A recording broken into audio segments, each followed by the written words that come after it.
Dnes je tvoj šťastný deň. Deň. Dnešok je jediná istota, viem.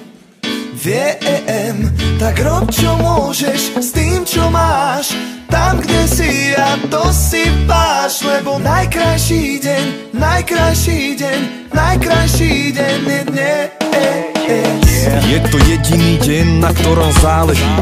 Iba tento jeden máme moc využiť. Žiadny iný není tak dôležitý ako dnešok, tá jediná garancia reality. Dobrého využitý, je to vzácnosť. Prináša ti dary, za ne chce iba vďačnosť. To je tá najcennejšia cnosť, ktorou vyjadríš, že si vážiš a strážiš tú šancu žiť. Len mizivé percento z nás dokáže skutočne využiť čas k tomu, aby každý deň mohli sme raz prekonať seba, viac sa do výši viac. Najlepší učiteľ je tá tvoja posledná chyba zlá či dobrá. Záleží, ak sa pozeráš na to, čo zaslúžene dostávaš. Lebo kde zakopneš, tam leží tvoj poklad. Tak než že zabudneš na tomto mieste kopať. Jedinou podmienkou je urobiť to dnes. Neotálaj, musíš veriť a chcieť byť lepším človekom hneď. Dnes je tvoj šťastný deň.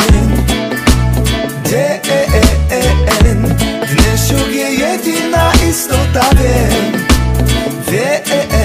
Tak rob čo môžeš s tým čo máš. Tam kde si a to si váš. Lebo najkrajší deň je dnes.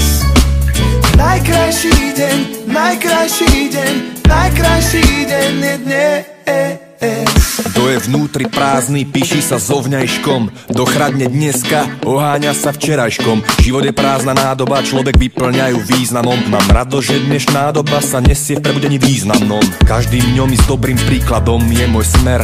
Nech zostup vedomia naberie globálny rozmer. Preto najkrajší deň je dneska, lebo cieľom je moja cesta. Tak si cením, čo cenné zdanlivo není, lebo človek mieni a život mení. Najkrajší deň je dneska, lebo cieľom je moja cesta. Tak si cením, čo cenné zdanlivo není. Všetko zlé dobre sa zmení. Dnešok není len tak, hociaký ďalší idem v poradí. Je to deň, ktorý dostali sme jak dar, tak buďme radi za neho, že k nám zavítal. Som rád, že žijem carpe diem, každý deň užívam.